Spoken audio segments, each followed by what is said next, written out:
আজকে আমরা real life story থেকে ইংরেজি শিখব। আশা করি গল্পটি খুবই ভালো লাগবে। অবশ্যই শেষ পর্যন্ত দেখবেন, কারণ গল্পটি শিক্ষামূলক এবং মোটিভেশনাল। গল্পটি সবাইকে ইন্সপায়ার করবে। তাহলে চলুন শুরু করা যাক। আজকের গল্পের নাম মাদার্স লাভ ফর এ বয়। একদিন থমাস এডিসন বাড়িতে এসে মাকে একটি কাগজ দিলেন। One day Thomas Edison came home and gave him his mother a piece of paper. One day Thomas Edison came home and gave him his mother a piece of paper. তিনি তাকে বলেছিলেন, আমার শিক্ষক এই কাগজটি আমাকে দিয়েছিলেন। He told his mother, my teacher gave me this paper.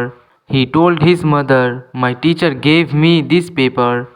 এবং আমাকে কেবল এটি তোমাকে দেওয়ার জন্য বলেছিলেন। And he just told me to give it to you. And he just told me to give it to you. তিনি তার ছেলের কাছে জোরে জোরে চিঠিটি পড়ছিলেন।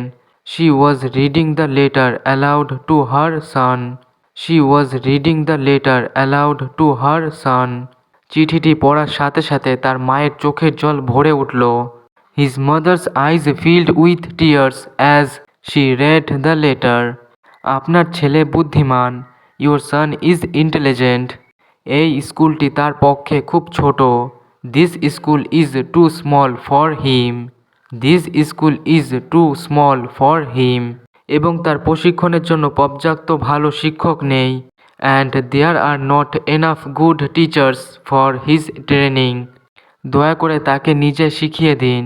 Please teach him yourself. Please teach him yourself.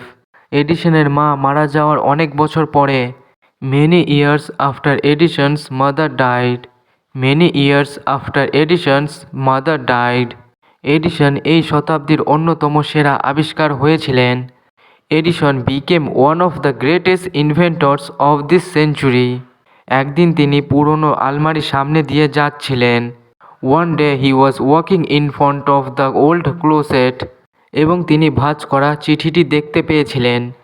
And he saw the folded letter. And he saw the folded letter. যা তার শিক্ষক তাকে তার মায়ের জন্য দিয়েছিলেন। Which his teacher gave him for his mother.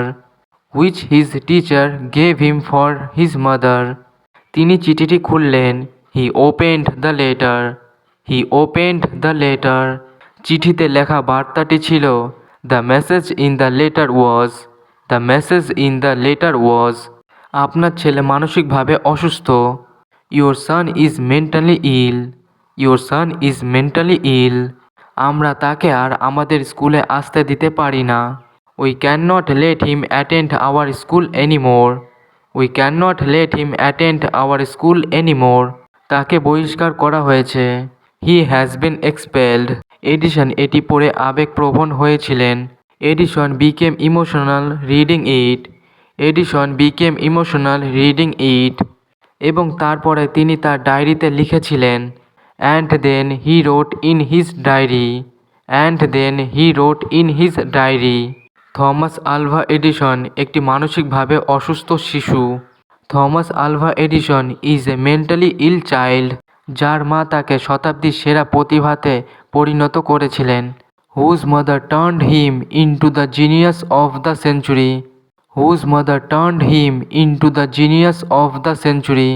Moral: একজন মায়ের ভালোবাসা এবং লালন পালন একটি সন্তানের ভাগ্য পরিবর্তনে সহায়তা করতে পারে। A mother's love and upbringing can help change the destiny of a child. A mother's love and upbringing can help change the destiny of a child. এবার অনেকের মনে হতে পারে থমাস আলভা এডিসন ইনি কে? থমাস এডিসন ইতিহাসের সর্বশ্রেষ্ঠ একজন inventor. তার নামে হাজারেরও বেশি পেটেন্ট রয়েছে। তার অনেক আবিষ্কার আমাদের জীবনে প্রভাব ফেলে। তার ফেমাস ইনভেনশনগুলি হলো দ্য ফোনোগ্রাফ। এটা ছিল প্রথম মেশিন যা দিয়ে রেকর্ড করা যেত এবং প্লেব্যাক করা যেত। লাইট বাল্ব: যদিও তিনি লাইট বাল্ব আবিষ্কার করেনি, তবে যেটা তিনি আবিষ্কার করেছিলেন প্র্যাকটিক্যাল ইলেকট্রিক লাইট বাল্ব, যেটা বাড়িতে ব্যবহার করা হয়। তার পরের আবিষ্কার হলো দ্য মোশন পিকচার। এটাও তিনি আবিষ্কার করেছিলেন। তিনি একজন বিজনেসম্যান এবং ইনভেন্টর। আমি সামান্য কিছু আপনাদের সাথে শেয়ার করলাম। আপনি গুগলে গিয়ে থমাস আলভা এডিসন সম্পর্কে আরও অনেক কিছু জানতে পারেন। আজকের গল্পটি আপনার কেমন লাগলো তা কমেন্ট করে জানান। সবাই ভালো থাকুন আর আমার সাথে ইংরেজি শিখতে থাকুন। দেখা হচ্ছে নেক্সট ভিডিওতে।